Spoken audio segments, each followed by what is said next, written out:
among the high mountains of our fatherland, there lies a little village with a small but very pointed church tower, which emerges with red shingles from the green of many fruit trees, and by reason of its red color is to be seen far and away amid the misty bluish distances of the mountains.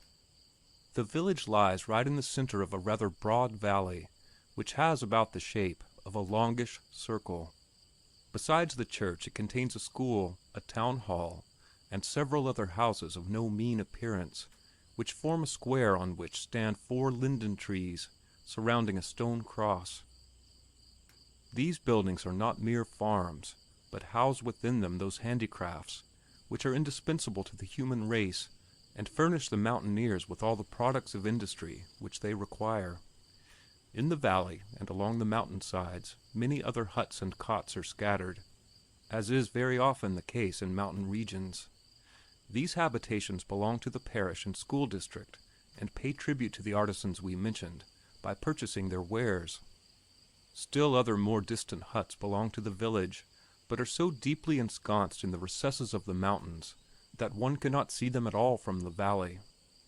Those who live in them rarely come down to their fellow parishioners, and in winter frequently must keep their dead until the snows have melted away in order to give them a burial. The greatest personage whom the villagers get to see in the course of a year is the priest. They greatly honor him, and usually he himself through a longer sojourn becomes so accustomed to the solitude of the valley that he not unwillingly stays and simply lives on there. At least, it has not happened in the memory of man that the priest of the village had been a man hankering to get away or unworthy of his vocation. The roads lead through the valley. People use their double-track cart paths, upon which they bring in the products of their fields, in carts drawn by one horse. Hence, few people come into the valley, among them sometimes a solitary pedestrian who is a lover of nature and dwells for some little time in the upper room of the inn and admires the mountains, or perhaps a painter who sketches the small pointed spire of the church and the beautiful summits of the rocky peaks.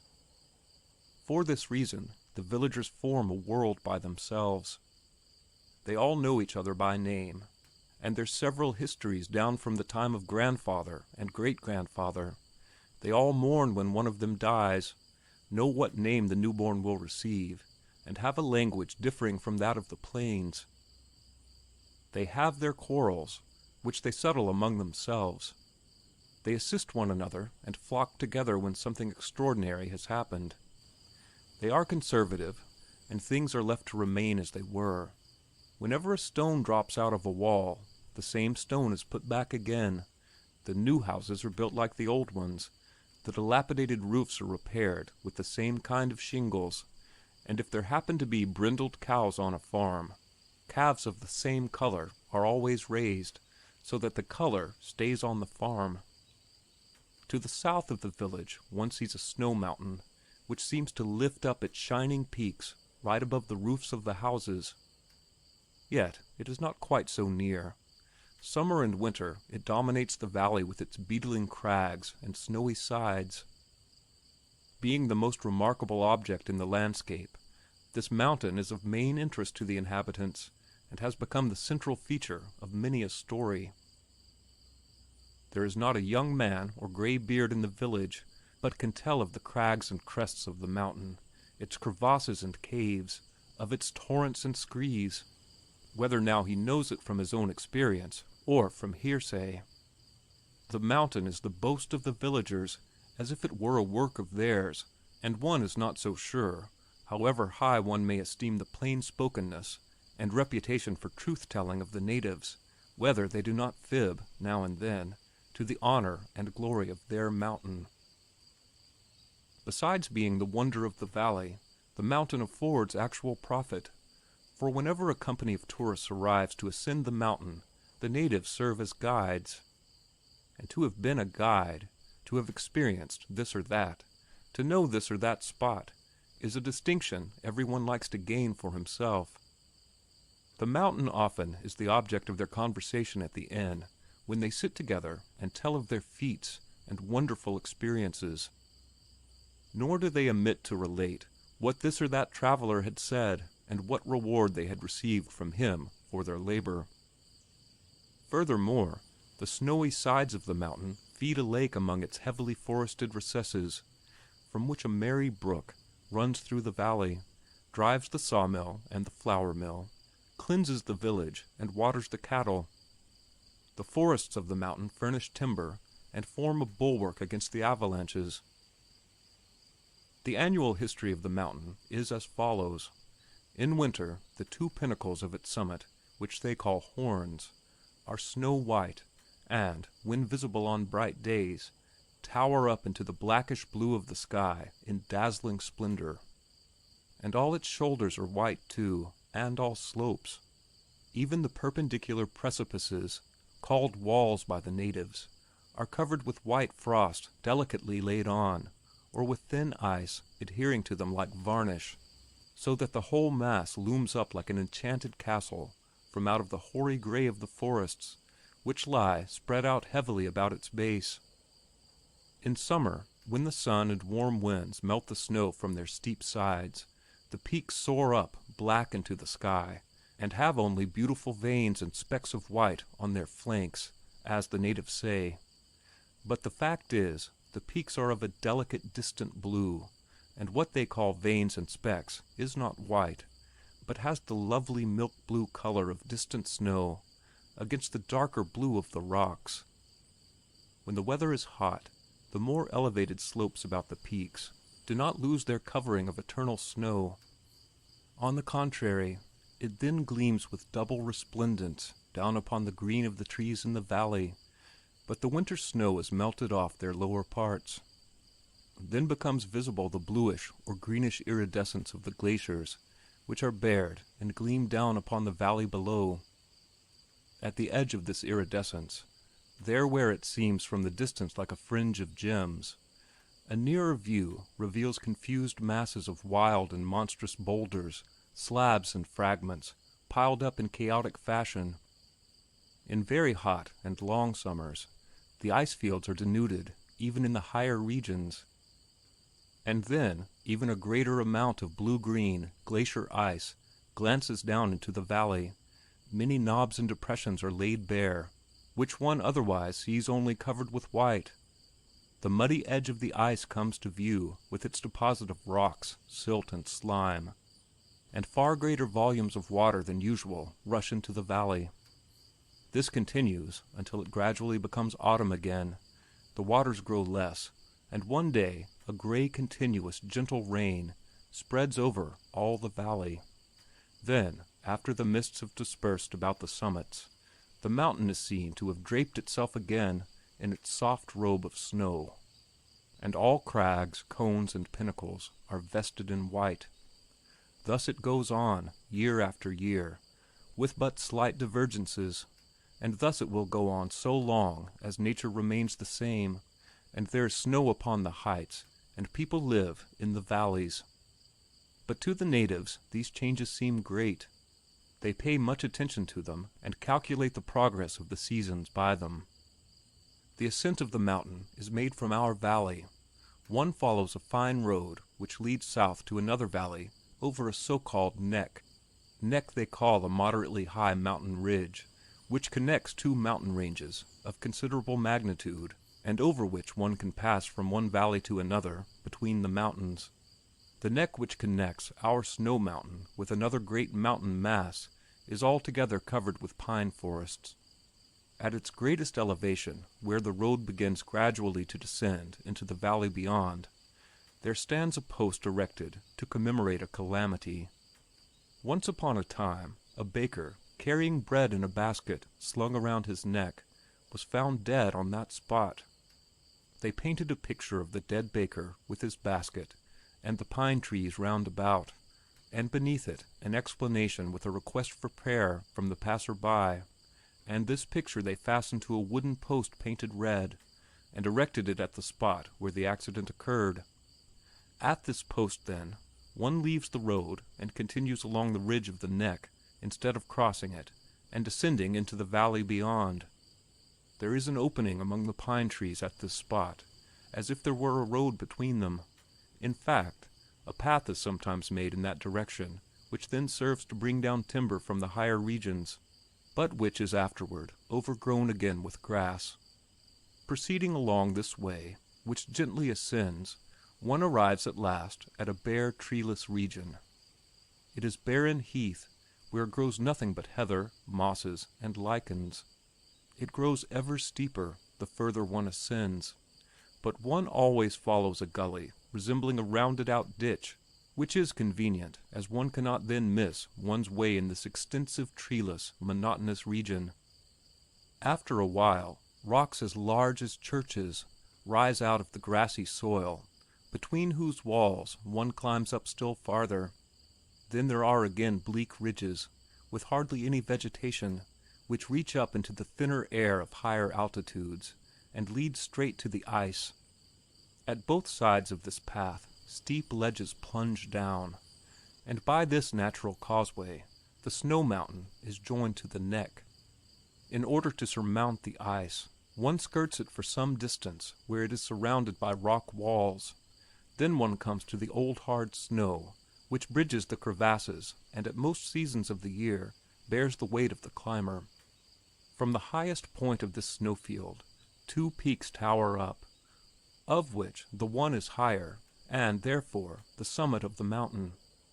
These pinnacles are very hard to climb, as they are surrounded by a chasm of varying width, the bergschrund, which one must leap over, and as their precipitous escarpments afford but small footholds, most of the tourists climbing the mountain content themselves with reaching the bergschrund, and from there enjoy the panorama.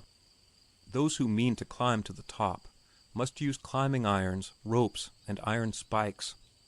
Besides this mountain, there are still others south of the valley, but none as high.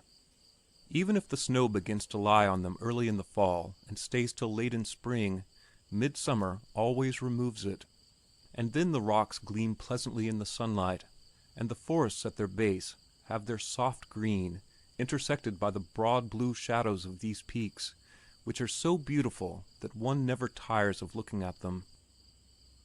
On the opposite northern, eastern, and western sides of the valley, the mountains rise in long ridges and are of lower elevation. Scattered fields and meadows climb up along their sides till rather high up, and above them one sees clearings, chalets, and the like, until at their edge they are silhouetted against the sky with their delicately serrated forest, which is indicative of their inconsiderable height, whereas the mountains toward the south, though also magnificently wooded, cut off their shining horizon with entirely smooth lines. When one stands about in the center of the valley, it would seem as if there were no way out or into the basin, but people who have often been in the mountains are familiar with this illusion. The fact is, diverse roads lead through the folds of the mountains to the plains of the north, some of them with hardly a rise, and to the south, where the valley seems shut in by precipitous mountain-like walls, a road leads over the neck mentioned above. The village is called Gschad, and the snow mountain looking down upon it, Gars. On the other side of the neck there lies a valley by far more beautiful and fertile than that of Gschad. At its entrance there lies a country town of considerable size named Millsdorf, which has several industrial enterprises and carries on an almost urban trade and business.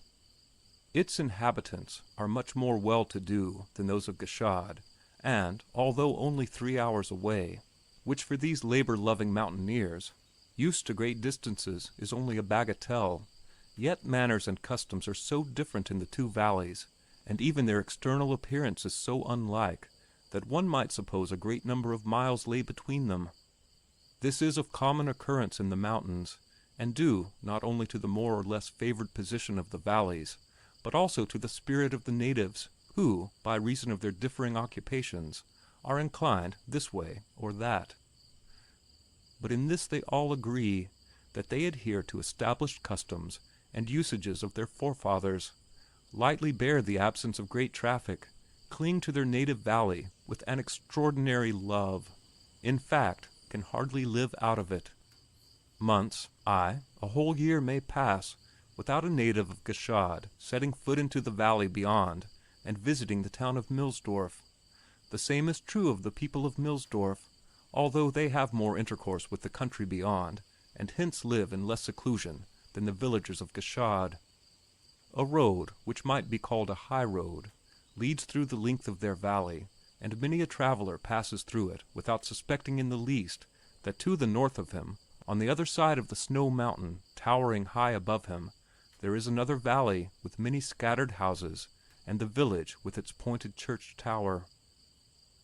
Among the trades of the village which supply the necessities of the valley is that of the shoemaker, indispensable indeed to man, excepting in his most primitive condition. But the natives are so high raised above that condition that they stand in need of very good and durable footgear for the mountains. The shoemaker is the only one of his trade in the valley, with one inconsiderable exception.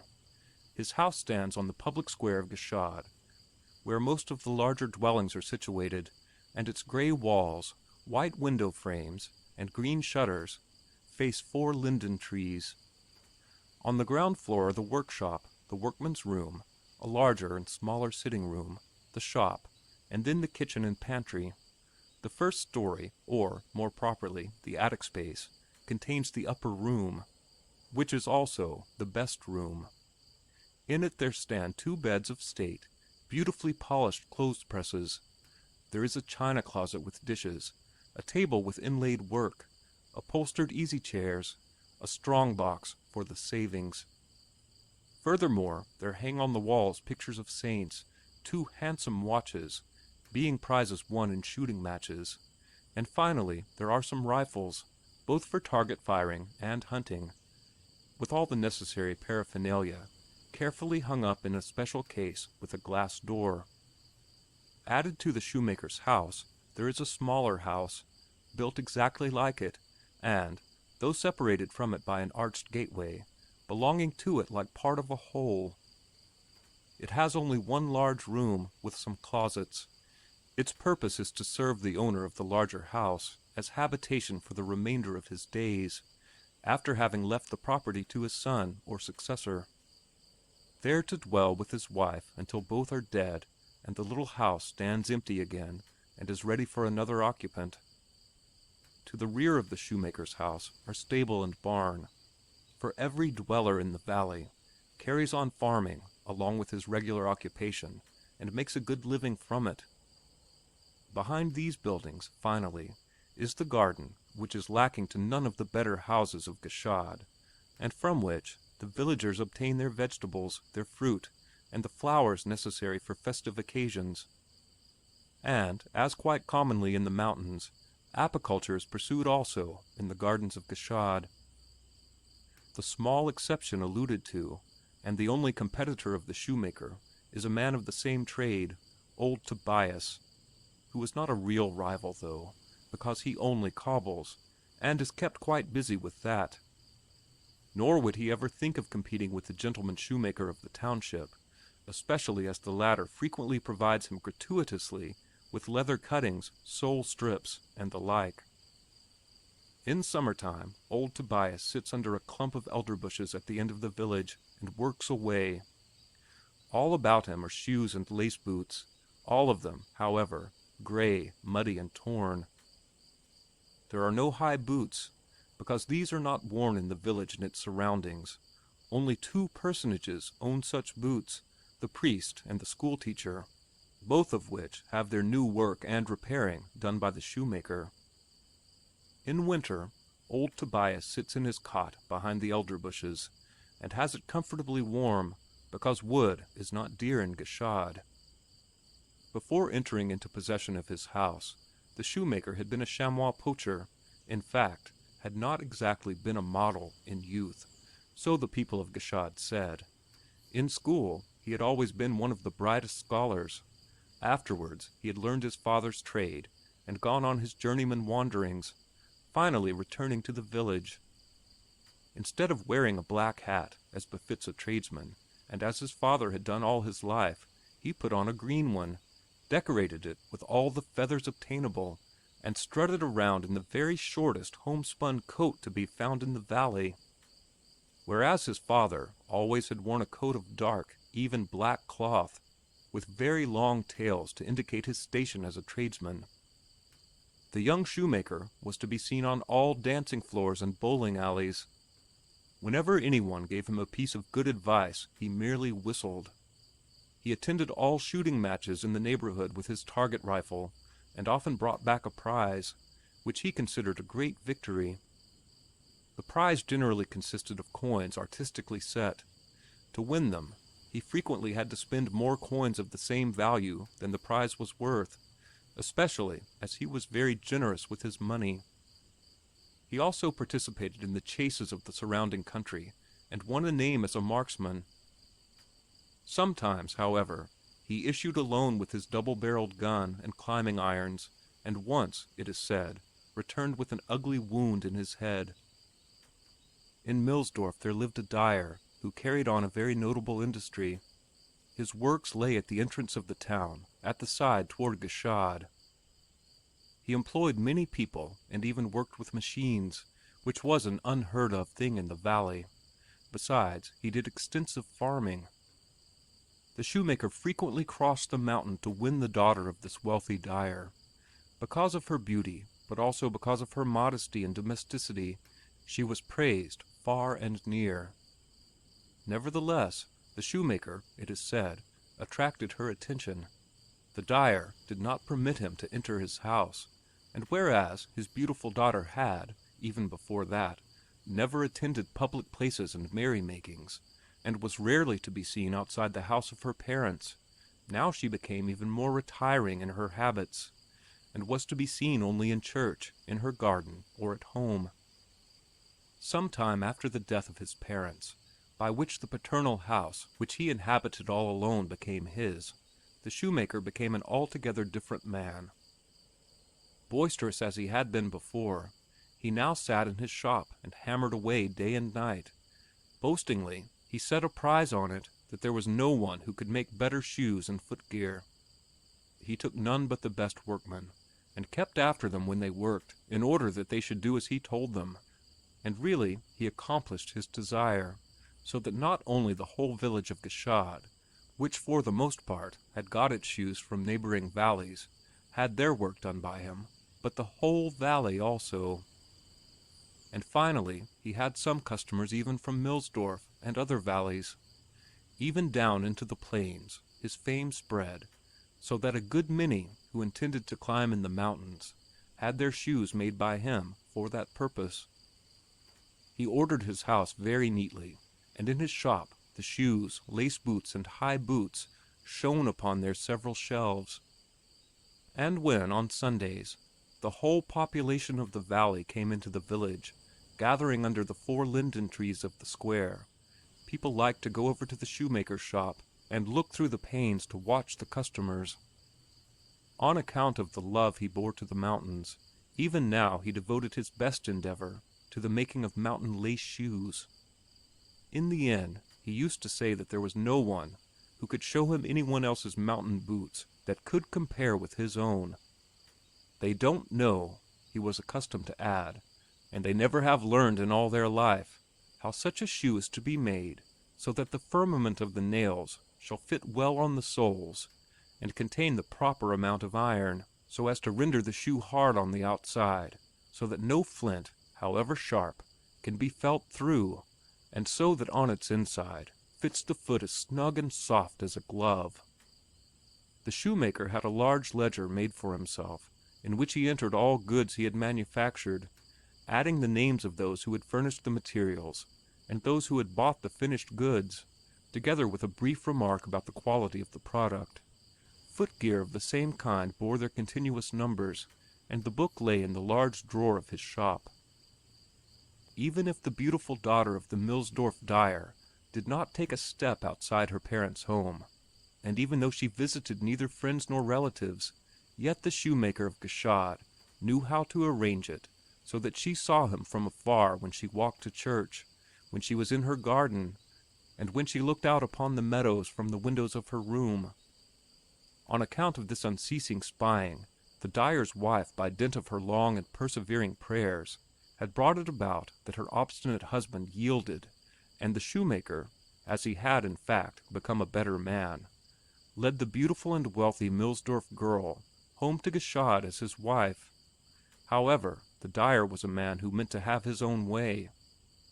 The right sort of man, he said, ought to ply his trade in a manner to prosper, and ought, therefore, to be able to maintain his wife, children, himself, and his servants, to keep house and home in good condition, and yet save a goodly amount, which savings were, after all, the main aids to honor and dignity in the world.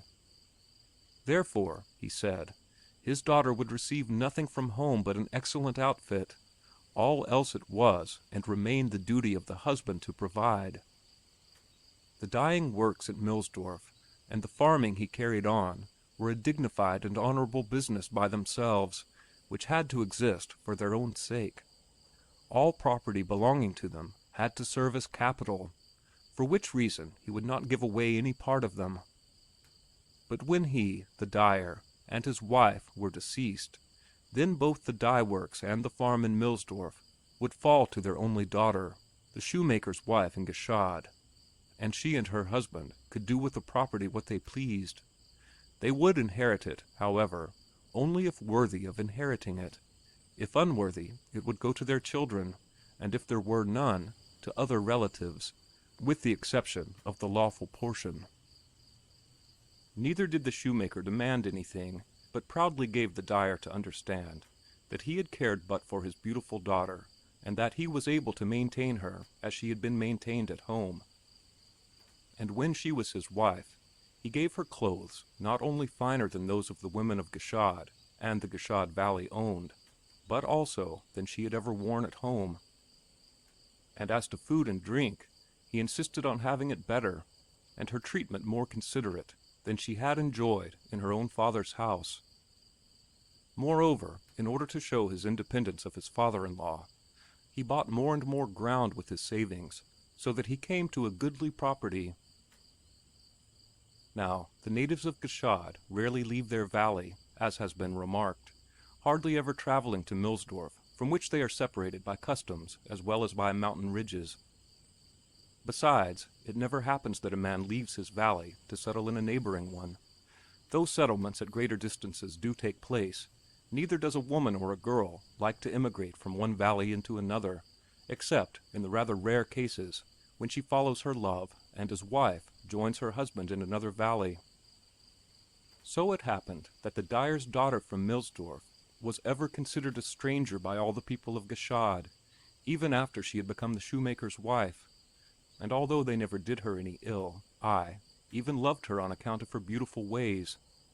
Yet they always seemed to keep their distance, or, if you will, showed marked consideration for her, and never became intimate or treated her as their equal, as men and women of Gschad did men and women of their own valley. Thus matters stood and remained, and were not mended by the better dress and the lighter domestic duties of the shoemaker's wife. At the end of the first year, she had borne to her husband a son, and several years afterward a daughter. She believed, however, that he did not love his children as she thought he ought to, and as she knew she loved them herself. For his face was mostly serious, and he was chiefly concerned with his work. He rarely fondled or played with the children, and always spoke seriously to them as one does to adults. With regard to food and clothes and other material things, his care for them was above reproach. At first, the dyer's wife frequently came over to Gschad, and the young couple, in their turn, visited Millsdorf on occasion of country fairs and other festivities. But when the children came, circumstances were altered. If mothers love their children and long for them, this is frequently, and to a much higher degree, the case with grandmothers. They occasionally long for their grandchildren with an intensity that borders on morbidness. The dyer's wife very frequently came over to Gschad now, in order to see the children and to bring them presents. Then she would depart again after giving them kindly advice. But when her age and health did not any longer permit of these frequent journeys, and the dyer for this reason objected to them, they bethought themselves of another plan. They changed about, and now the children visited their grandmother. Frequently the mother herself took them over in their carriage, At other times they were bundled up warmly and driven over the neck under the care of a servant girl. But when they were a little older, they went to Millsdorf on foot, either in the company of their mother or of some servant. Indeed, when the boy had become strong, clever, and self-reliant, they let him travel the well-known road over the neck by himself. And when the weather was specially beautiful and he begged them, they permitted his little sister to accompany him. This is customary in Gschad, as the people are hardy pedestrians, and because parents, especially a man like the shoemaker, like to see their children able to take care of themselves. Thus it happened that the two children made the way over the pass more frequently than all the other villagers together. And inasmuch as their mother had always been treated as half a stranger in Gschad, the children, by this circumstance, grew up to be strangers' children to the village folks. They hardly were Gschad children, but belonged half to Millsdorf. The boy, Conrad, had already something of the earnest ways of his father, and the girl, Susanna, named so after her mother, or Sanna for brevity, had great faith in his knowledge, understanding, and strength, and unquestioningly followed where he led, just as her mother absolutely trusted her husband, whom she credited with all possible insight and ability. On beautiful mornings, one could see the children walk southward through the valley, and traverse the meadows, toward the point where the forest of the Neck looks down on them. They would enter the forest, gain the height of the road, and before noon come to the open meadows on the side toward Millsdorf. Conrad then showed Sanna the pastures that belonged to grandfather. Then they walked through his fields, in which he explained to her the various kinds of grain. Then they saw the long cloths wave in the wind, and blow into antic shapes as they hung to dry on poles under the eaves. Then they heard the noises of the fullery and of the tannery, which the dyer had built by the brook. Then they rounded a corner of the fields, and very soon entered the garden of the dyer's establishment by the back gate, where they were received by grandmother.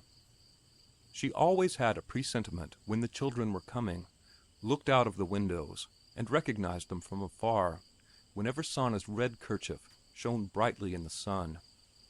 She led the children through the laundry and the press into the living room, and had them sit down, not letting them take off their neckcloths or coats, lest they should catch cold, and then kept them for dinner.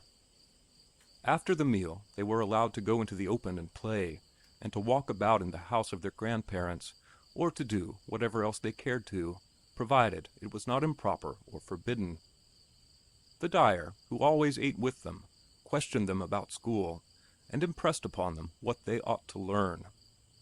In the afternoon they were urged by their grandmother to depart, even before it was time, so that they should in no case reach home too late. Although the dyer had given his daughter no dowry, and had vowed not to give away anything of his fortune before his death, his wife did not hold herself so strictly bound. She not only frequently made the children presents of pieces of money, sometimes of considerable value, but also invariably tied 2 bundles for them to carry, in which there were things she believed were necessary, or would give the children pleasure. And even if the same things were to be found in the shoemaker's house, and as good as one might wish, yet grandmother made presents of them in her joy of giving, and the children carried them home as something specially fine. Thus it happened that the children, on the day before Christmas, unwittingly carried home the presents, well sealed and packed in pasteboard boxes, which were intended for them as their Christmas presents the very same night. Grandmother's pressing the children to go before it was time, so that they should not get home late, had only the effect that they tarried on the way, now here, now there. They liked to sit by the hazel woods on the Neck, and open nuts with stones, or, if there were no nuts, they played with leaves, or pegs, or the soft brown cones that drop from the branches of fir trees in the beginning of spring. Sometimes Conrad told his little sister stories, or, when they arrived at the memorial post, would lead her a short distance up the side road, and tell her that here one could get on the snow mountain, that up there were great rocks and stones, that the chamois gamboled and great birds circled about up there.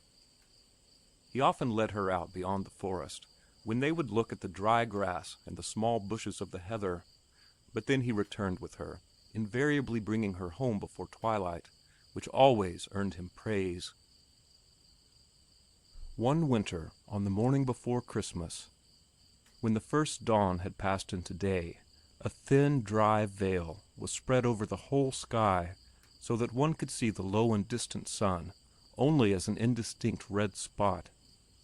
Moreover, the air that day was mild, almost genial, and absolute calm reigned in the entire valley as well as in the heavens, as was indicated by the unchanging and immobile forms of the clouds. So the shoemaker's wife said to her children, "As today is pleasant, and it has not rained for a long time, and the roads are hard, and as father gave you permission yesterday, if the weather continued fine, you may go to visit grandmother in Millsdorf, but ask father once more."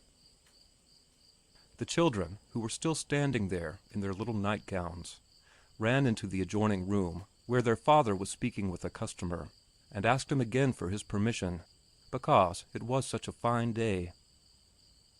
It was given, and they ran back to their mother. The shoemaker's wife now dressed the children carefully, or rather, she dressed the little girl in snug-fitting warm dresses, for the boy began to dress himself, and was finished long before his mother had the little girl straightened out. When they were both ready, she said, "Now, Conrad, be nice and careful. As I let your little sister go with you, you must leave betimes, and not remain standing anywhere, and when you have eaten at grandmother's, you must return at once and come home, for the days are very short now, and the sun sets very soon." "Yes, I know, mother," said Conrad. "And take good care of Sanna, that she does not fall or get overheated." "Yes, mother." "Well then, God bless you. Now go to your father and tell him you are leaving." The boy slung a bag of calfskin, artfully sewed by his father, about his shoulders by a strap, and the children went into the adjoining room to say farewell to their father. Soon they issued again, and merrily skipped along the village street, after their mother had once more made the sign of the cross over them. Quickly they passed over the square, and along the rows of houses, and finally between the railings of the orchards out into the open. The sun already stood above the wooded heights that were woven through with milky wisps of cloud, and its dim reddish disk proceeded along with them through the leafless branches of the crabapple trees. There was no snow in the whole valley, but the higher mountains that had been glistening with it for many weeks already were thoroughly covered. The lower ridges, however, remained snowless and silent in the mantle of their pine forests and the fallow red of their bare branches. The ground was not frozen yet, and would have been entirely dry, after the long dry period that had been prevailing, if the cold of the season had not covered it with a film of moisture. This did not render the ground slippery, however, but rather firm and resilient, so that the children made good progress. The scanty grass still standing on the meadows, and especially along the ditches in them, bore the colors of autumn. There was no frost on the ground, and a closer inspection did not reveal any dew either, which signifies rain, according to the country people. Toward the edge of the meadows there was a mountain brook, over which led a high, narrow wooden bridge. The children walked over it and looked down. There was hardly any water in the brook, only a thin streak of intensely blue color wound through the dry white pebbles of its stony bed, and both the small amount and the color of the water indicated that cold was prevailing in the greater altitudes, for this rendered the soil on the mountain dry, so that it did not make the water of the brook turbid, and hardened the ice so that it could give off but a few clear drops. From the bridge the children passed through the valley and the hills, and came closer and closer to the woods. Finally they reached the edge of the woods and walked on through them. When they had climbed into the higher woodlands of the neck, the long furrows of the road were no longer soft, as had been the case in the valley, but were firm, not from dryness, but, as the children soon perceived, because they were frozen over. In some places the frost had rendered them so hard that they could bear the weight of their bodies.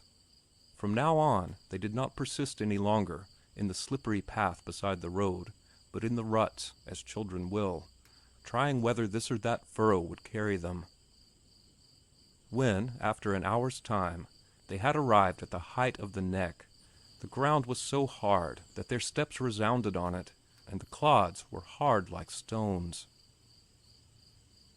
Arrived at the location of the memorial post, Sanna was the first to notice that it stood no longer there. They went up to the spot and saw that the round, red-painted post which carried the picture was lying in the dry grass which stood there like thin straw and concealed the fallen post from view. They could not understand, to be sure, why it had toppled over, whether it had been knocked down or fallen of itself, but they did see that the wood was much decayed at the place where it emerged from the ground, and that the post might therefore easily have fallen off itself. Since it was lying there, however, they were pleased that they could get a closer look at the picture and the inscription than they had ever had before. When they had examined all, the basket with the rolls, the whitish hands of the baker, his closed eyes, his gray coat, and the pine trees surrounding him, and when they had spelt out and read aloud the inscription, they proceeded on their way. After another hour, the dark forest on either side receded. Scattered trees, some of them isolated oaks, others birches, and clumps of bushes, received them and accompanied them onward. And after a short while, the children were running down through the meadows of the valley of Millsdorf. Although this valley is not as high, by far, as the valley of Gashad, and so much warmer that they could begin harvesting 2 weeks earlier than in Gashad, the ground was frozen here too. And when the children had come to the tannery and the fulling mill of their grandfather, pretty little cakes of ice were lying on the road where it was frequently spattered by drops from the wheels. That is usually a great pleasure for children. Grandmother had seen them coming and had gone to meet them. She took Sanna by her cold little hands and led her into the room. She made them take off their heavy outer garments, ordered more wood to be put in the stove, and asked them what had happened on the way over. When they had told her, she said, "That's nice and good, and I am very glad that you have come again. But today you must be off early. The day is short, and it is growing colder. Only this morning there was no frost in Millsdorf." "Not in Gashad either," said the boy. "There you see. On that account you must hurry, so that you will not grow cold in the evening," said grandmother. Then she asked how mother was, and how father was, and whether anything in particular had happened in Gashad.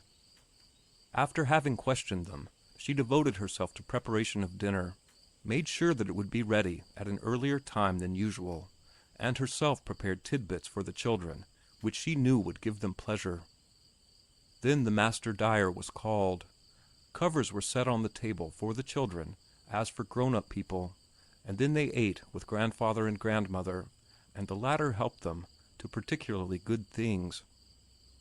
After the meal, she stroked Sanna's cheeks, which had grown quite red, meanwhile. Thereupon she went busily to and fro, packing the boy's knapsack till it was full, and, besides, stuffed all kinds of things into his pockets. Also, in Sanna's little pockets she put all manner of things. She gave each a piece of bread to eat on the way, and in the knapsack, she said, there were 2 more pieces of wheat bread, in case they should grow too hungry.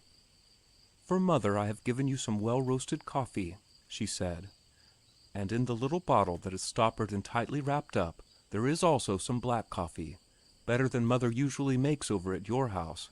Just let her taste it. It is a veritable medicine tonic, so strong that 1 swallow of it will warm up the stomach, so that the body will not grow cold on the coldest of winter days. The other things in the pasteboard box, and those that are wrapped up in paper in the knapsack, you are to bring home without touching." And having talked with the children a little while longer, she bade them go. "Take good care, Sanna," she said, "that you don't get chilled. You mustn't get overheated." And don't you run up along the meadows and under the trees. Probably there will be some wind toward evening, and then you must walk more slowly. Greet Father and Mother, and wish them a right Merry Christmas." Grandmother kissed both children on their cheeks, and pushed them through the door. Nevertheless, she herself went along, accompanied them through the garden, let them out by the back gate, closed it behind them, and went back into the house. The children walked past the cakes of ice beside Grandfather's mill, passed through the fields of Millsdorf, and turned upward toward the meadows. When they were passing along the heights where, as has been said, stood scattered trees and clumps of bushes, there fell, quite slowly, some few snowflakes. "Do you see, Sanna?" said the boy. "I had thought right away that we would have snow. Do you remember when we left home, how the sun was a bloody red like the lamp hanging at the Holy Sepulchre, and now nothing is to be seen of it any more, and only the gray mist is above the tree-tops. That always means snow." The children walked on more gladly, and Sanna was happy whenever she caught a falling flake on the dark sleeves of her coat, and the flake stayed there a long time before melting. When they had finally arrived at the outermost edge of the Millsdorf heights, where the road enters the dark pines of the neck, the solid front of the forest was already prettily sprinkled by the flakes falling ever more thickly.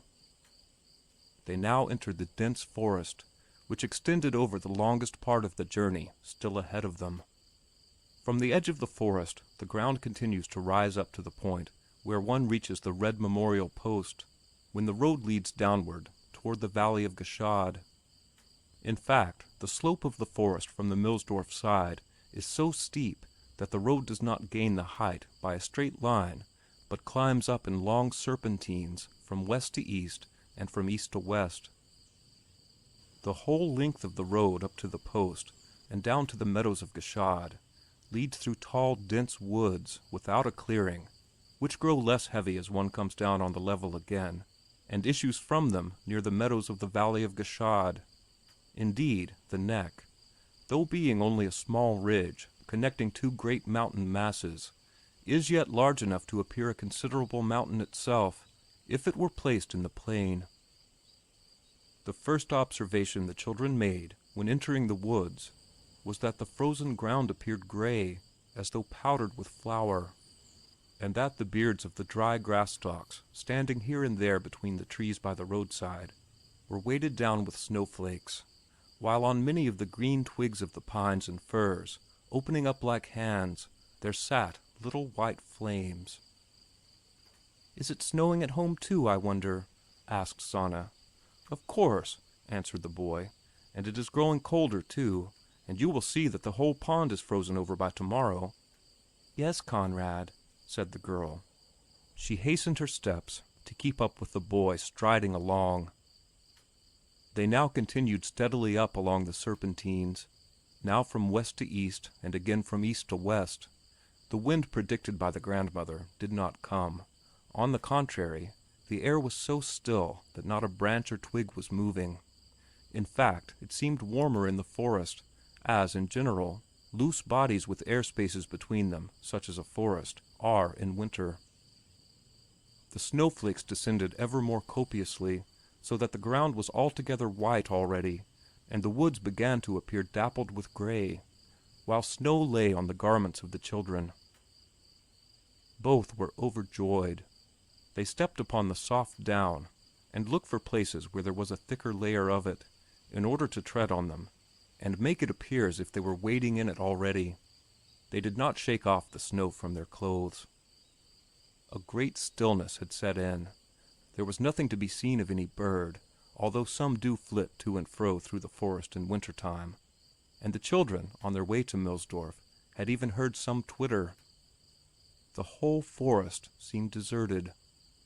As theirs were the only tracks, and the snow in front of them was untrod and immaculate, they understood that they were the only ones crossing the neck that day. They proceeded onward, now approaching, now leaving the trees. Where there was dense undergrowth, they could see the snow lying upon it. Their joy was still growing, for the flakes descended ever more densely, and after a short time they needed no longer to search for places to wade in the snow, for it was so thick already that they felt it soft under their soles and up around their shoes. And when it was all so silent and peaceful, it seemed to them that they could hear the swish of the snow falling upon the needles. "Shall we see the post today?" asked the girl. "Because it has fallen down, you know, and then the snow will fall on it and the red color will be white." "We shall be able to see it, though, for that matter," replied the boy. "Even if the snow falls upon it and it becomes white all over, we are bound to see it, because it is a thick post, and because it has the black iron cross on its top, which will surely stick out." "Yes, Conrad." Meanwhile, as they proceeded still farther, the snowfall had become so dense that they could see only the very nearest trees. No hardness of the road, not to mention its ruts, was to be felt.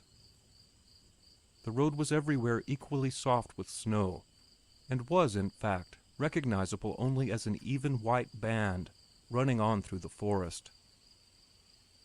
On all the branches there lay already the beautiful white covering. The children now walked in the middle of the road, furrowing the snow with their little feet, and proceeding more slowly as the walking became more tiresome. The boy pulled up his jacket about his throat so that no snow should fall in his neck, and pulled down his hat so as to be more protected.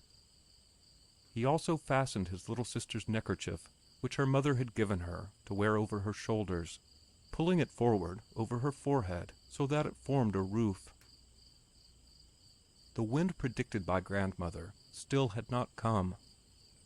On the other hand, the snowfall gradually became so dense that not even the nearest trees were to be recognized, but stood there like misty sacks. The children went on. They drew up their shoulders and walked on. Sanna took hold of the strap by which Conrad had his calfskin bag fastened about his shoulders, and thus they proceeded on their way. They still had not reached the post. The boy was not sure about the time, because the sun was not shining, and all was a monotonous gray. "Shall we reach the post soon?" asked the girl. "I don't know," said the boy. "I can't see the trees today and recognize the way, because it is so white. We shall not see the post at all, perhaps, because there is so much snow that it will be covered up, and scarcely a blade of grass or an arm of black cross will show. But never mind. We just continue on our road, and the road goes between the trees, and when it gets to the spot where the post stands, it will go down, and we shall keep on it. And when it comes out of the trees, we are already in the meadows of Gashad. Then comes the path, and then we shall not be far from home." "Yes, Conrad," said the girl. They proceeded along their road, which still led upward. The footprints left behind them did not remain visible long, for the extraordinary volume of the descending snow soon covered them up. The snow no longer rustled in falling upon the needles, but hurriedly and peacefully added itself to the snow already there. The children gathered their garments still more tightly about them, in order to keep the steadily falling snow from coming in on all sides. They walked on very fast, and still the road led upward. After a long time, they still had not reached the height on which the post was supposed to be, and from where the road was to descend toward Gashad.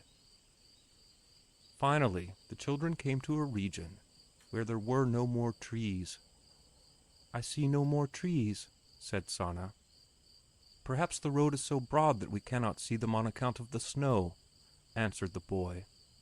"Yes, Conrad," said the girl. After a while, the boy remained standing and said, "I don't see any trees now myself. We must have got out of the woods, and also the road keeps on rising. Let us stand still a while and look about. Perhaps we may see something." But they perceived nothing. They saw the sky only through a dim space. Just as in a hailstorm, gloomy fringes hang down, over the white or greenish swollen clouds. Thus it was here, and the noiseless falling continued. On the ground they saw only a round spot of white, and nothing else.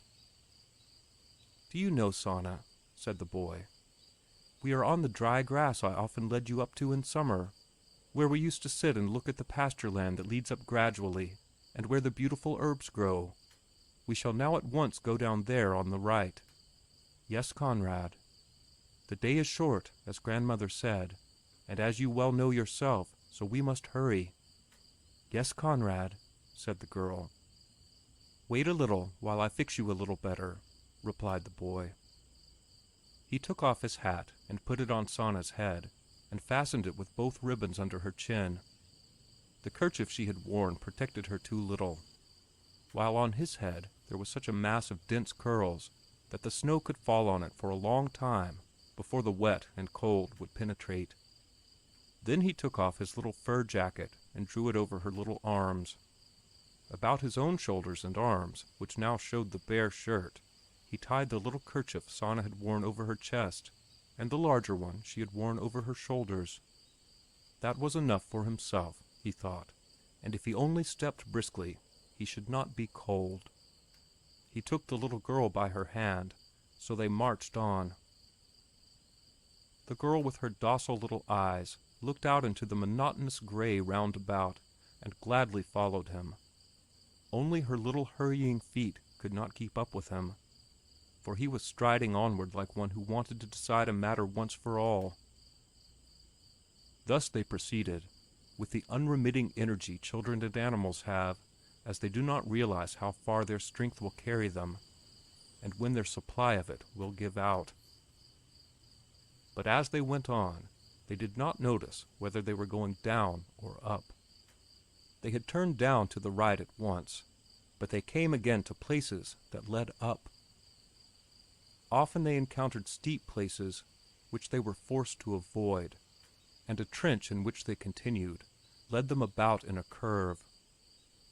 They climbed heights which grew ever steeper as they proceeded, and what they thought led downward was level ground, or it was a depression, or the way went on in an even stretch.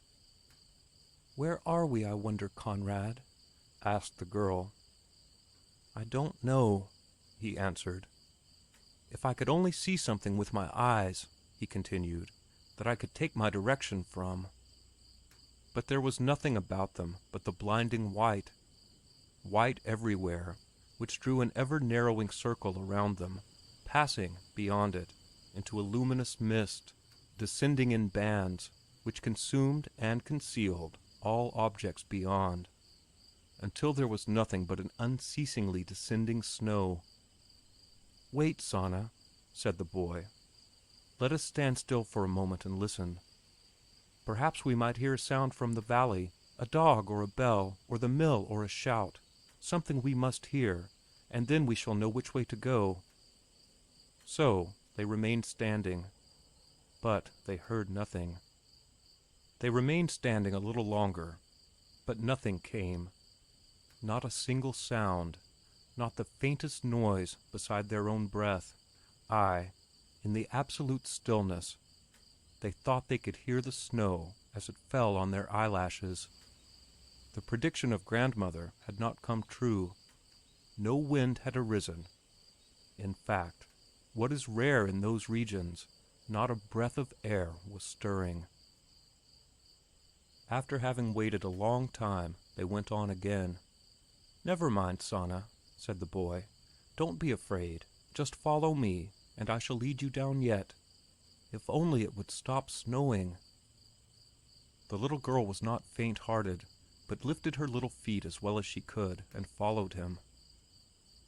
He led her on in the white, bright, living, opaque space. After a time they saw rocks, darkling and indistinct. They loomed up out of the white, opaque light. As the children approached, they almost bumped against them. They rose up like walls, and were quite perpendicular, so that scarcely a flake of snow could settle on them. "Sanna, Sanna," he said. There are the rocks. Just let us keep on, let us keep on. They went on, had to enter in between the rocks and push on at their base. The rocks would let them escape neither to the left nor right, and led them on in a narrow path. After a while, the children lost sight of them. They got away from the rocks as unexpectedly as they had got among them. Again, nothing surrounded them but white. No more dark forms interposed. They moved in what seemed a great brightness, and yet could not see 3 feet ahead, everything being, as it were, enveloped in a white darkness, and as there were no shadows, no opinion about the size of objects was possible. The children did not know whether they were to descend or ascend, until some steep slope compelled their feet to climb. "My eyes smart," said Sanna. "Don't look at the snow," answered the boy, "but into the clouds. Mine have hurt a long time already, but it does not matter, because I must watch our way. Don't be afraid. I shall lead you safely down to Gashad." "Yes, Conrad." They went on, but wheresoever they turned, whichever way they turned, there never showed a chance to descend. On either side, steep acclivities hemmed them in, and also made them constantly ascend. Whenever they turned downward, the slopes proved so precipitous that they were compelled to retreat. Frequently they met obstacles, and often had to avoid steep slopes. They began to notice that whenever their feet sank in through the new snow, they no longer felt the rocky soil underneath, but something else, which seemed like older, frozen snow. But still they pushed onward, and marched fast and perseveringly. Whenever they made a halt, everything was still, unspeakably still. When they resumed their march, they heard the shuffling of their feet, and nothing else. For the veils of heaven descended without a sound, and so abundantly that one might have seen the snow grow. The children themselves were covered with it, so that they did not contrast with the general whiteness, and would have lost each other from sight had they been separated but a few feet. A comfort it was that the snow was as dry as sand, so that it did not adhere to their boots and stockings or cling and wet them. At last they approached some other objects. They were gigantic fragments lying in wild confusion, and covered with snow, sifting everywhere into the chasms between them. The children almost touched them before seeing them. They went up to them to examine what they were. It was ice, nothing but ice. There were snow-covered slabs, on whose lateral edges the smooth green ice became visible. There were hillocks that looked like heaped-up foam, but whose inward-looking crevices had a dull sheen and luster, as if bars and beams of gems had been flung pell-mell. There rose rounded hummocks that were entirely enveloped in snow, slabs and other forms that stood inclined or in a perpendicular position, towering as high as houses or the church of Gashad. In some, cavities were hollowed out, through which one could insert an arm, a head, a body, a whole big wagon full of hay. All these were jumbled together and tilted, so that they frequently formed roofs or eaves, whose edges the snow overlaid, and over which it reached down like long white paws. Nay, even a monstrous black boulder, as large as a house, lay stranded among the blocks of ice, and stood on end, so that no snow could stick to its sides. And even larger ones, which one saw only later, were fast in the ice, and skirted the glacier like a wall of debris. "There must have been very much water here, because there is so much ice," remarked Sanna. "No, that did not come from any water," replied her brother. "That is the ice of the mountain, which is always on it, because that is the way things are." "Yes, Conrad," said Sanna. "We have come to the ice now," said the boy. "We are on the mountain, you know, Sanna, that one sees so white in the sunshine from our garden." Now keep in mind what I shall tell you. Do you remember how often we used to sit in the garden in the afternoon, how beautiful it was, how the bees hummed about us, how the linden trees smelled sweet, and how the sun shone down on us? Yes, Conrad, I remember. And then we also used to see the mountain. We saw how blue it was, as blue as the sky. We saw the snow that is up there, even when we had summer weather, when it was hot and the grain ripened. Yes, Conrad. And below it, where the snow stopped, one sees all sorts of colors if one looks close. Green, blue, and whitish, that is the ice. But it only looks so small from below, because it is so very far away. Father said the ice will not go away before the end of the world. And then I also often saw that there was blue color below the ice, and thought it was stones, or soil, or pasture land. And then come the woods, and they go down farther and farther, and there are some boulders in them too. And then come meadows that are already green, and then the green leafy woods, and then our meadow, lands and fields in the valley of Gashad. Do you see now, Sanna, as we are at the ice, we shall go down over the blue color, and through the forests in which there are boulders, and then over the pasture land, and through the green leafy forests, and then we shall be in the valley of Gashad, and easily find our way to the village. Yes, Conrad, said the girl. The children now entered upon the glacier where it was accessible. They were like wee little pricks, wandering among the huge masses. As they were peering in under the overhanging slabs, moved as it were by an instinct to seek some shelter, they arrived at a trench, broad and deeply furrowed, which came right out of the ice. It looked like the bed of some torrent now dried up, and everywhere covered with fresh snow. At the spot where it emerged from the ice, there yawned a vault of ice beautifully arched above it. The children continued in the trench and, entering the vault, went in farther and farther. It was quite dry, and there was smooth ice under their feet. All the cavern, however, was blue, bluer than anything else in the world, more profoundly and more beautifully blue than the sky, as blue as azure glass through which a bright glow is diffused. There were more or less heavy flutings, icicles hung down pointed and tufted, and the passage led inward still farther, they knew not how far. But they did not go on. It would also have been pleasant to stay in this grotto. It was warm, and no snow could come in, but it was so fearfully blue that the children took fright and ran out again. They went on a while in the trench, and then clambered over its side. They passed along the ice as far as it was possible to edge through that chaos of fragments and boulders. We shall now have to pass over this, and then we shall run away from the ice, said Conrad. Yes, said Sanna, and clung to him. From the ice they took a direction downward over the snow, which was to lead them into the valley, but they were not to get far. Another river of ice traversed the soft snow like a gigantic wall, bulging up and towering aloft, and, as it were, reaching out with its arms to the right and the left.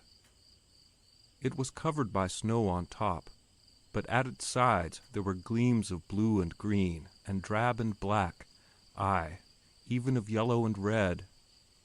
They could now see to larger distances, as the enormous and unceasing snowfall had abated somewhat, and was only as heavy as on ordinary snowy days. With the audacity of ignorance, they clambered up on the ice, in order to cross the interposing tongue of the glacier and to descend farther behind it. They thrust their little bodies into every opening. They put their feet on every projection covered by a white snow hood, whether ice or rock. They aided their progress with their hands. They crept where they could not walk, and with their light bodies worked themselves up until they had finally gained the top of the wall. They had intended to climb down its other side. There was no other side. As far as the eyes of the children reached, there was only ice. Hummocks, slabs, and spires of ice rose about them, all covered with snow. Instead of being a wall which one might surmount, and which would be followed by an expanse of snow, as they had thought, new walls of ice lifted up out of the glacier, shattered and fissured, and variegated with innumerable blue sinuous lines. And behind them were other walls of the same nature, and behind them others again, until the falling snow veiled the distance with its gray. "Sanna, we cannot make our way here," said the boy. "No," answered his sister. "Then we will turn back and try to get down somewhere else." "Yes, Conrad." The children now tried to climb down from the ice wall where they had clambered up, but they did not succeed. There was ice all about them, as if they had mistaken the direction from which they had come. They turned hither and thither, and were not able to extricate themselves from the ice. It was as if they were entangled in it. At last, when the boy followed the direction they had, as he thought, come, they reached more scattered boulders, but they were also larger and more awe-inspiring, as is usually the case at the edge of the glacier. Creeping and clambering, the children managed to issue from the ice. At the rim of the glacier there were enormous boulders, piled in huge heaps, such as the children had never yet seen. Many were covered all over with snow. Others showed their slanting undersides, which were very smooth and finely polished, as if they had been shoved along on them. Many were inclined toward one another, like huts and roofs. Many lay upon one another like mighty clods. Not far from where the children stood, several boulders were inclined together, and over them lay broad slabs like a roof. The little house they thus formed was open in front, but protected in the rear, and on both sides. The interior was dry, as not a single snowflake had drifted in. The children were very glad they were no longer in the ice, but stood on the ground again. But meanwhile it had been growing dark. "Sanna," said the boy, "we shall not be able to go down today, because it has become night, and because we might fall, or even drop into some pit. We will go in under these stones where it is so dry and warm, and there we will wait. The sun will soon rise again, and then we shall run down from the mountain. Don't cry, please don't cry. And I shall give you all the things to eat which grandmother has given us to take along." The little girl did not weep. After they had entered under the stone roof, where they could not only sit comfortably, but also stand and walk about, she seated herself close to him and kept very quiet. "Mother will not be angry," said Conrad. "We shall tell her of the heavy snow that has kept us, and she will say nothing. Father will not either. And if we grow cold, why, we must then slap our hands to our bodies as the woodcutters did, and then we shall grow warm again." "Yes, Conrad," said the girl.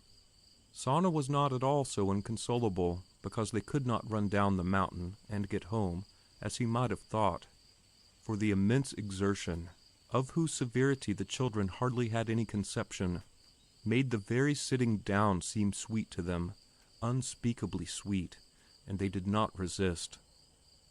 And now hunger asserted itself imperiously. Almost at the same time, both took their pieces of bread from their pockets and began to eat. They ate also the other things, such as little pieces of cake, almonds, raisins, and other trifles, which grandmother had put into their pockets. "Sanna, now we must clean the snow from our clothes," said the boy, "so that we shall not become wet." "Yes, Conrad," replied Sanna. The children went before their little house.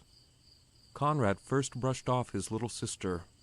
He grasped the corners of her coat and shook them, took off the hat he had put on her head, emptied it of snow, and wiped off the snow that remained in it.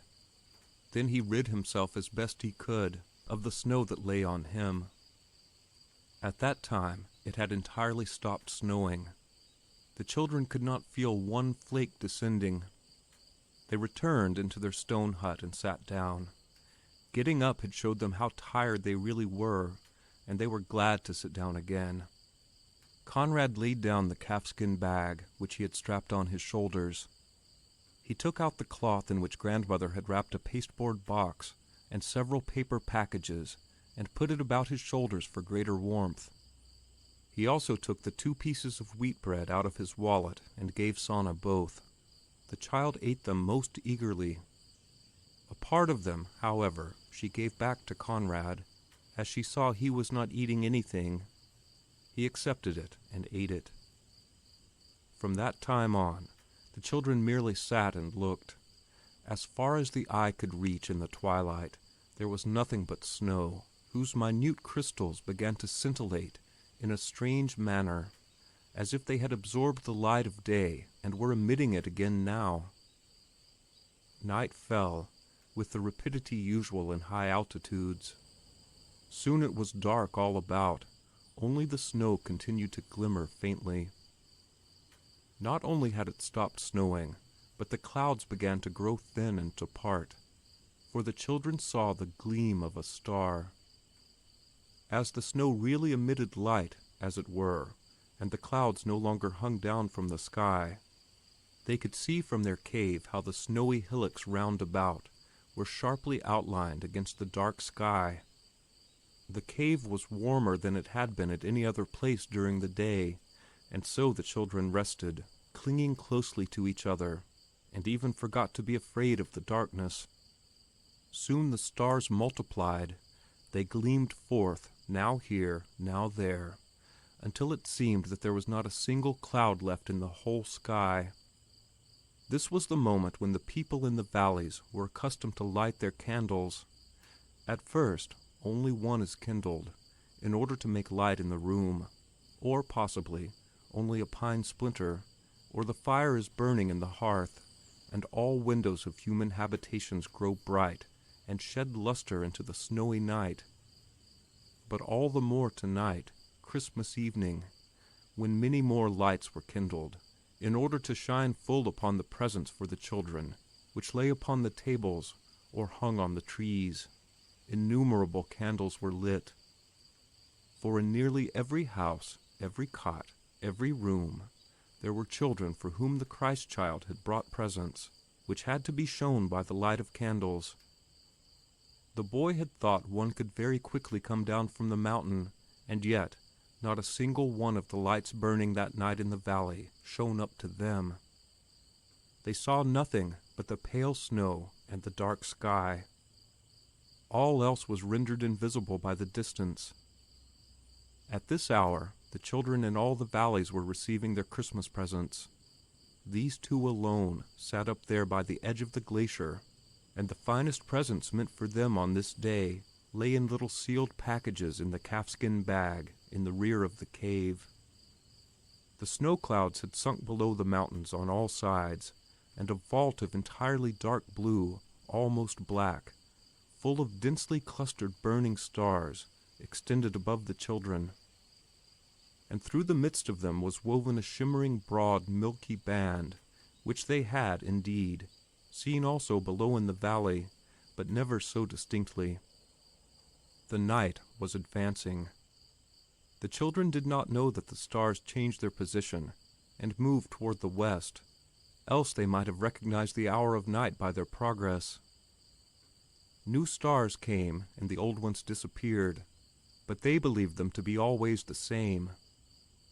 It grew somewhat brighter about the children by the radiance of the stars, but they saw no valley, no known places, but everywhere white, only white. Only some dark peak, some dark knob became visible looming up out of the shimmering waste. The moon was nowhere to be seen in the heavens. Perhaps it had set early with the sun, or it had not yet risen. After a long time, the boy said, "Sanna, you must not sleep, for do you remember what Father said, that if one sleeps in the mountains, one will freeze to death, as the old hunter slept and sat 4 months dead on that stone, and no one had known where he was." "No, I shall not sleep," said the little girl feebly. Conrad had shaken her by a corner of her coat in order to make her listen to his words. Then there was silence again. After a little while, the boy felt a soft pressure against his arm, which became ever heavier. Sanna had fallen asleep and had sunk over toward him. "Sanna, don't sleep. Please don't sleep," he said. "No," she mumbled drowsily. "I shall not sleep." He moved farther away from her in order to make her move. She toppled over and would have continued sleeping on the ground. He took hold of her shoulder and shook her. As he moved a little more, he noticed that he was feeling cold himself, and that his arm had grown numb. He was frightened and jumped up. He seized his sister, shook her more vigorously, and said, "Sanna, get up a little. We want to stand up a little so that we shall feel better." "I am not cold, Conrad," she answered. "Yes, indeed you are, Sanna. Get up," he cried. "My fur jacket is warm," she said. "I shall help you up," he said. "No," she replied, and lay still. Then something else occurred to the boy. Grandmother had said, "Just one little mouthful of it will warm the stomach so that anyone's body will not be cold on the coldest winter day." He reached for his little calfskin knapsack, opened it, and groped around in it until he found the little flask into which grandmother had put the black coffee for Mother. He took away the wrappings from the bottle, and with some exertion uncorked it. Then he bent down to Sanna and said, "Here is the coffee that grandmother sends Mother. Taste a little of it. It will make you feel warm. Mother would give it to us if she knew what we needed it for." The little girl, who was by nature inclined to be passive, answered, "I am not cold." "Just take a little," urged the boy, "and then you may go to sleep again." This expectation tempted Sanna, and she mastered herself so far that she took a swallow of the liquor. Then the boy drank a little too. The exceedingly strong extract took effect at once, and all the more powerfully, as the children had never in their life tasted coffee. Instead of going to sleep, Sanna became more active and acknowledged that she was cold, but that she felt nice and warm inside, and that the warmth was already passing into her hands and feet. The children even spoke a while together. In this fashion they drank ever more of the liquor, in spite of its bitter taste, as the effect of it began to die away and roused their nerves to a fever heat, which was able to counteract their utter weariness. It had become midnight, meanwhile. As they still were so young, and because on every Christmas Eve, in the excess of their joy, they went to bed very late, and only after being overcome by sleep, they never had heard the midnight tolling, and never the organ of the church when Holy Mass was being celebrated, although they lived close by. At this moment of the holy night, all bells were being rung. The bells of Millsdorf were ringing, the bells of Gschad were ringing, and behind the mountain there was still another church, whose 3 bells were pealing brightly. In the distant lands outside the valley there were innumerable churches and bells, and all of them were ringing at this moment. From village to village the wave of sound traveled. From one village to another one could hear the peal through the bare branches of the trees. But up to the children there came not a sound. Nothing was heard here, for nothing was to be announced here. In the winding valleys the lights of lanterns gleamed along the mountain slopes, and from many a farm came the sound of the farm bell to rouse the hands. But far less could all this be seen and heard up here. Only the stars gleamed, and calmly twinkled and shone. Even though Conrad kept before his mind the fate of the huntsman who was frozen to death, and even though the children had almost emptied the bottle of black coffee, which necessarily would bring on a corresponding relaxation afterwards, they could not have been able to conquer their desire for sleep, whose seductive sweetness outweighs all arguments against it. Had not nature itself, in all its grandeur, assisted them, and in its own depths awakened a force which was able to cope with sleep.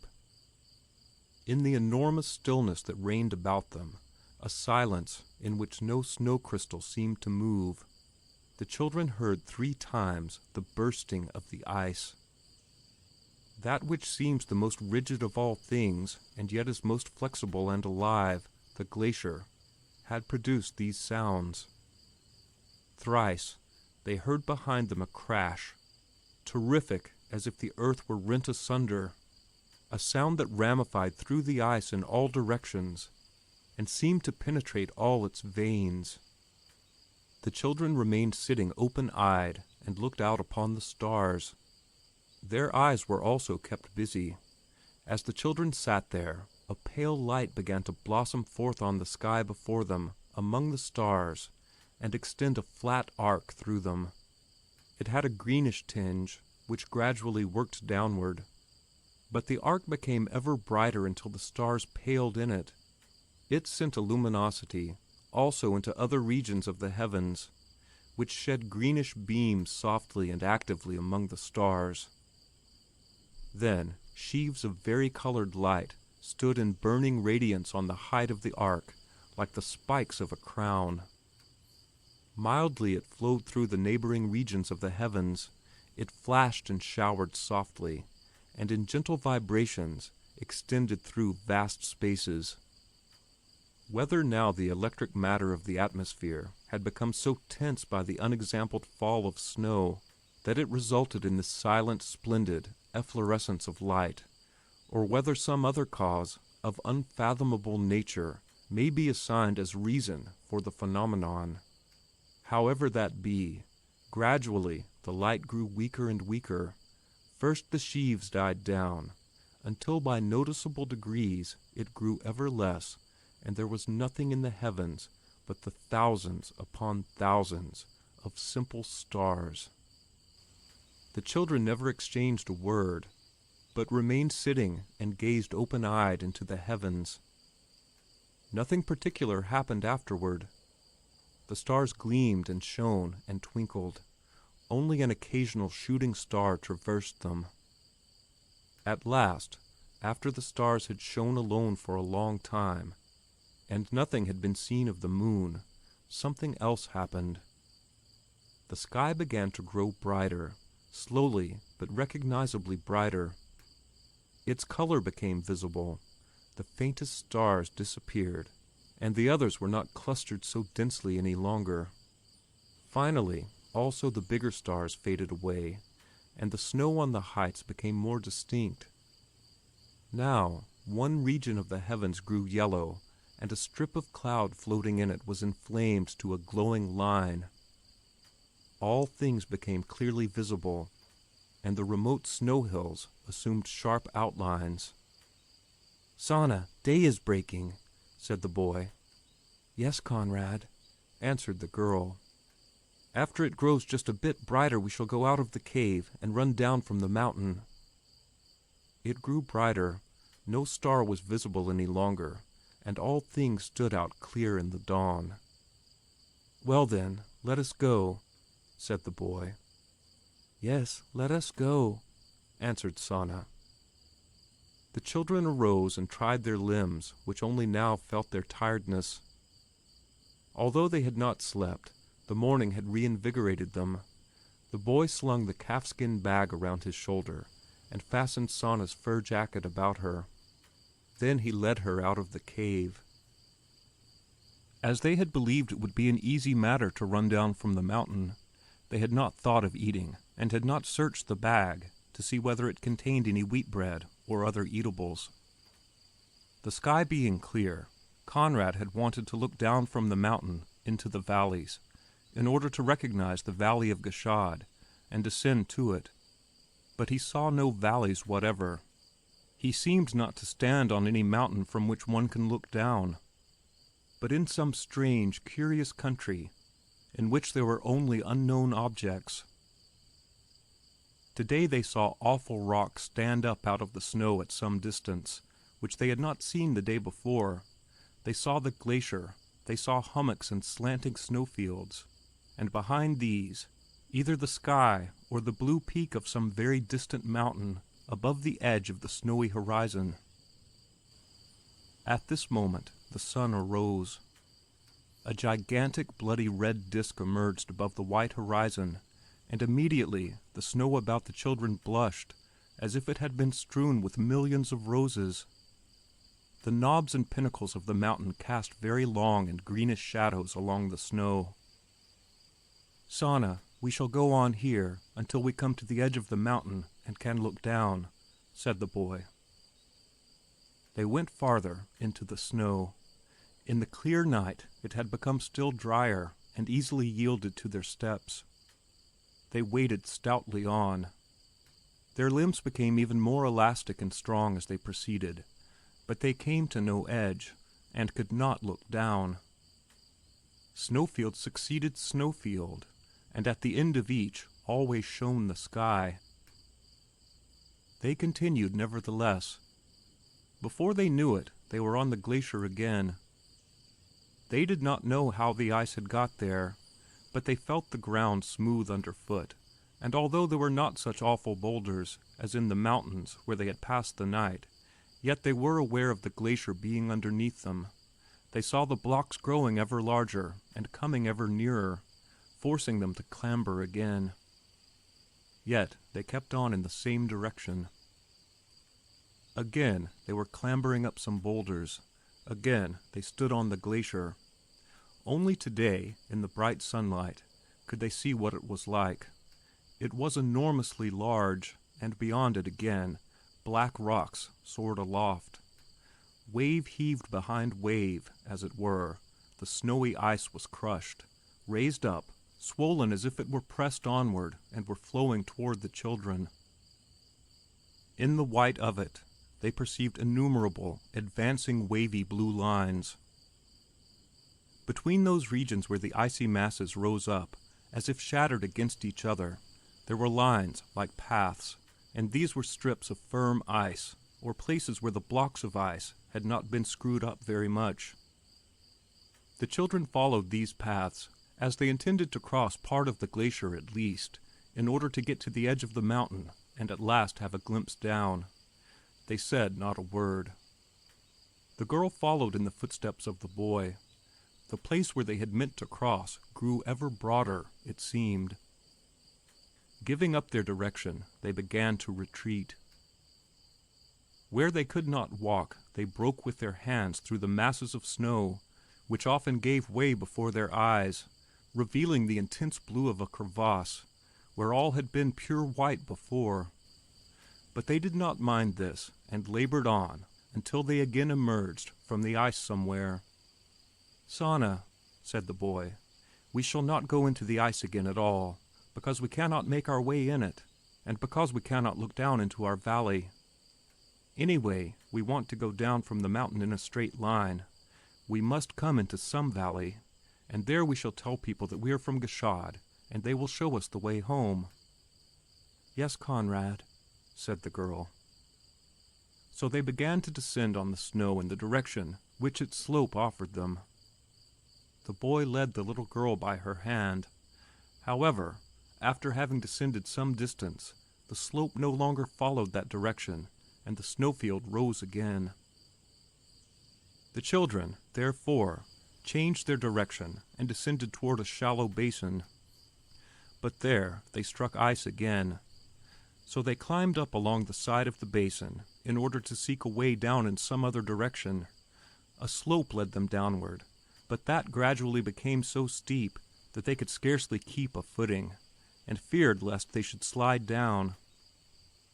So they retraced their steps upward in order to find some other way down.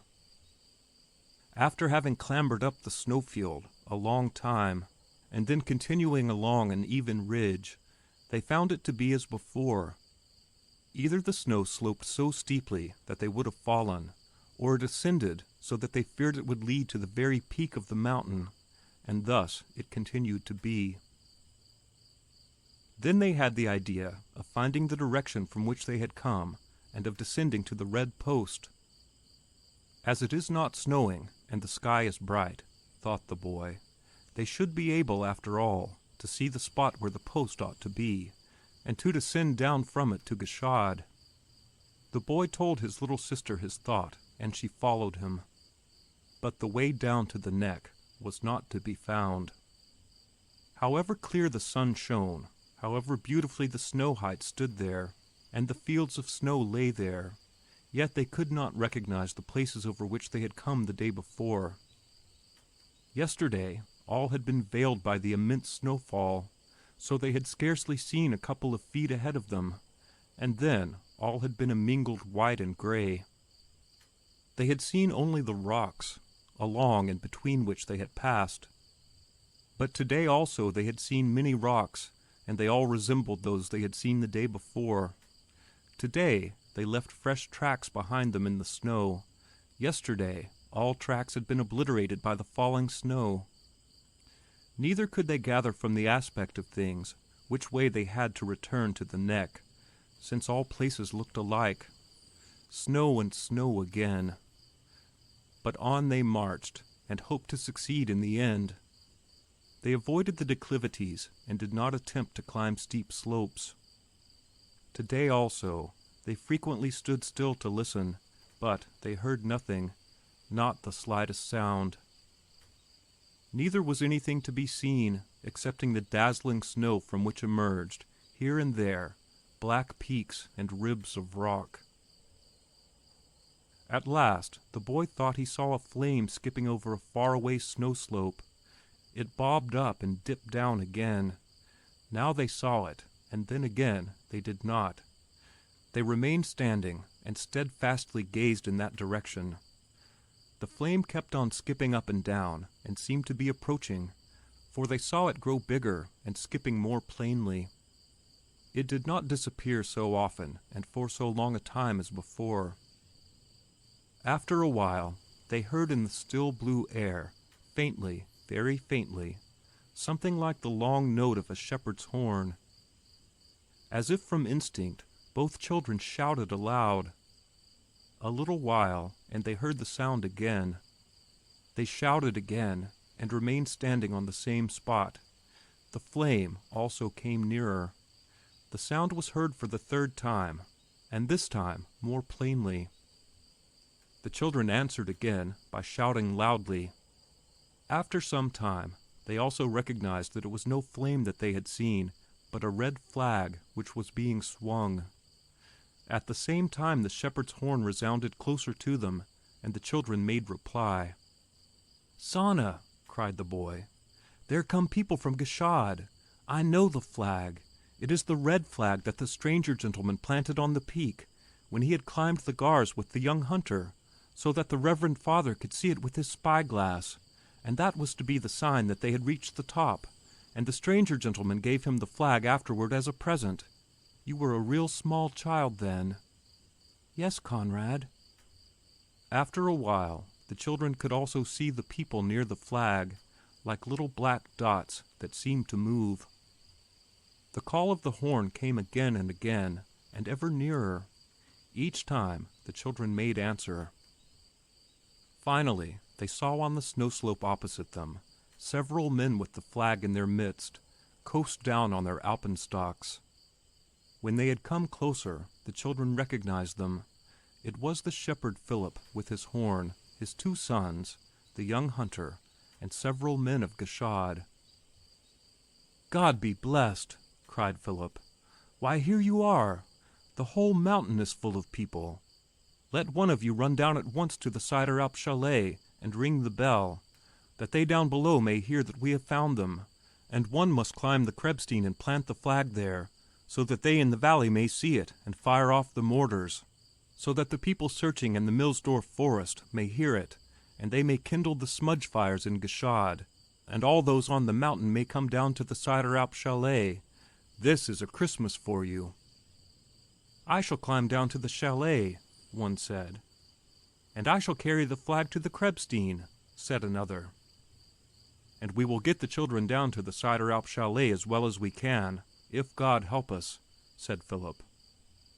One of Philip's sons made his way downward, and the other went his way with the flag. The hunter took the little girl by her hand, and the shepherd Philip the boy. The others helped as they could. Thus they started out. They turned this way and that.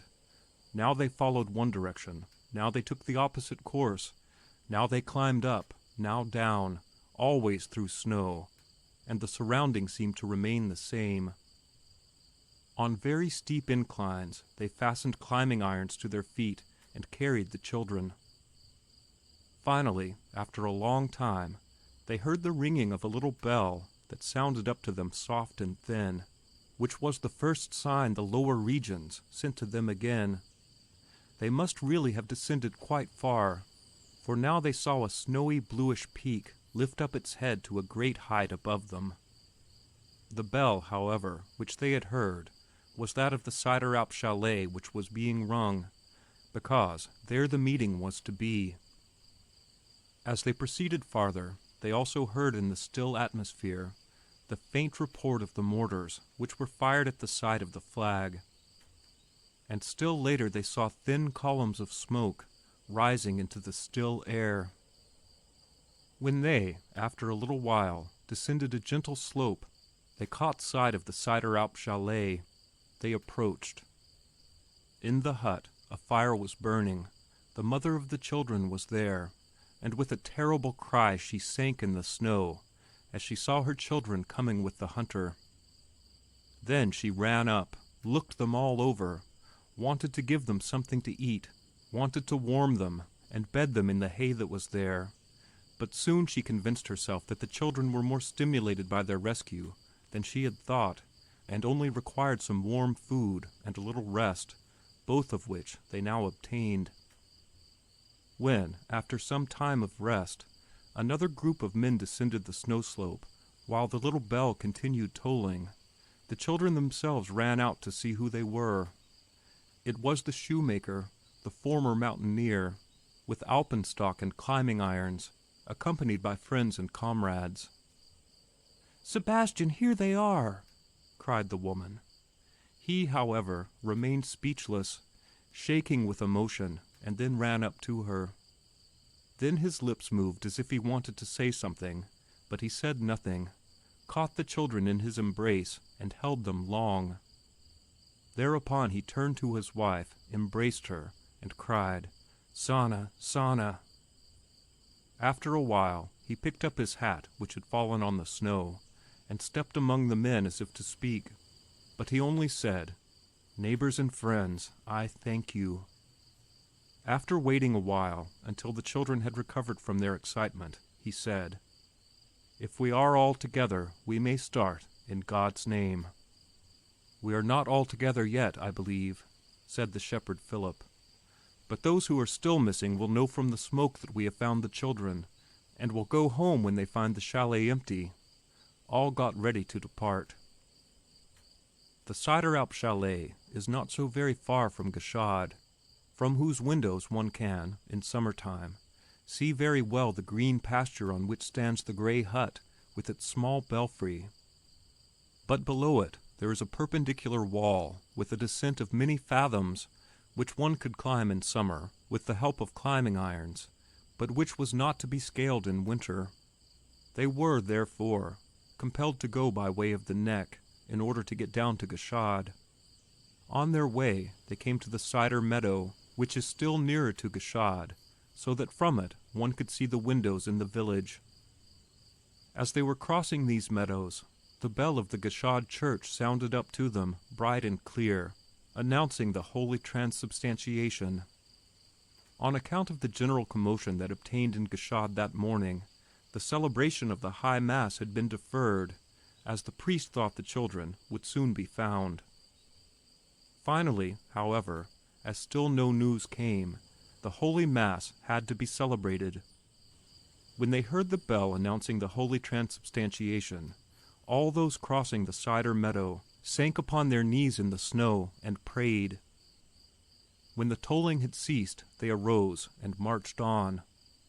The shoemaker was carrying his little girl for the most part, and made her tell him all.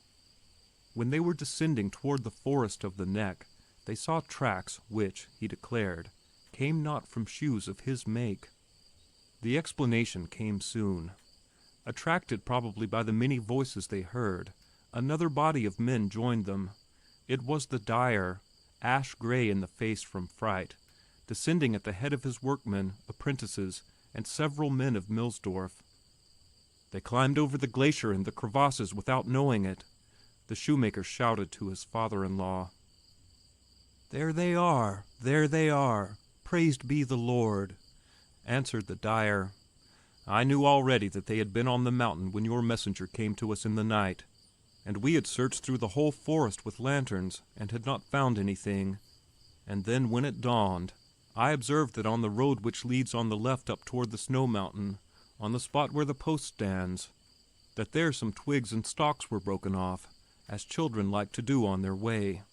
And then I knew it, and then they could not get away, because they walked in the hollow, and then between the rocks onto the ridge, which is so steep on either side that they could not get down.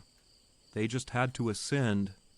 After making this observation, I sent a message down to Gashad, but the woodcutter Michael, who carried it, told us at his return, when he joined us up there near the ice, that you had found them already, and so we came down again.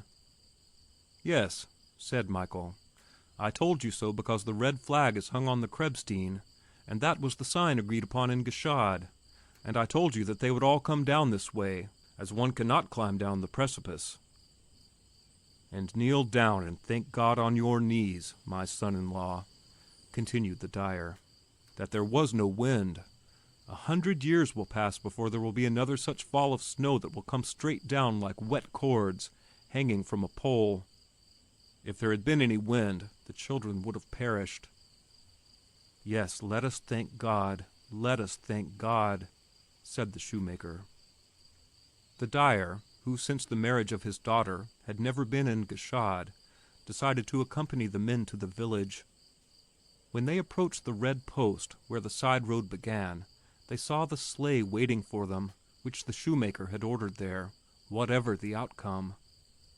They let mother and children get into it, covered them well up in the rugs and furs provided for them, and let them ride ahead to Gashad. The others followed, and arrived in Gashad by afternoon. Those who were still on the mountain, and had learned only through the smoke that the signal for returning had been given, gradually also found their way into the valley. The last to appear in the evening was the son of the shepherd Philip, who had carried the red flag to the Krebsstein and planted it there. In Gashad there was also grandmother waiting for them, who had driven across the neck. Never, never, she cried, will I permit the children to cross the neck in winter. The children were confused by all this commotion. They received something more to eat and were put to bed then. Late in the evening, when they had recovered somewhat, and some neighbors and friends had assembled in the living room and were talking about the event, their mother came into the sleeping room. As she sat by Sanna's bed and caressed her, the little girl said, Mother, last night when we sat on the mountain, I saw the Holy Christ child. Oh, my dear, darling child, answered her mother. He sent you some presents, too, and you shall get them right soon. The pasteboard boxes had been unpacked and the candles lit, and now the door into the living room was opened, and from their bed the children could behold their belated, brightly gleaming, friendly Christmas tree. Notwithstanding their utter fatigue, they wanted to be dressed partly, so that they could go into the room. They received their presents, admired them, and finally fell asleep over them. In the inn at Gashad, it was more lively than ever this evening. All who had not been to church were there, and the others too. Each related what he had seen and heard, what he had done or advised, and the experiences and dangers he had gone through. A special stress was laid on how everything could have been done differently and better. This occurrence made an epoch in the history of Gashad. It furnished material for conversation for a long time, and for many years to come, people will speak about it on bright days when the mountain is seen with special clearness, or when they tell strangers of the memorable events connected with it. Only from this day on, the children were really felt to belong to the village, and were not any longer regarded as strangers in it, but as natives whom the people had fetched down to them from the mountain. Their mother Sanna also now was a native of Gashad. The children, however, will not forget the mountain, and will look up to it more attentively when they are in the garden, when, as in the past, the sun is shining beautifully and the linden tree is sending forth its fragrance, when the bees are humming and the mountain looks down upon them beautifully blue, like the soft sky,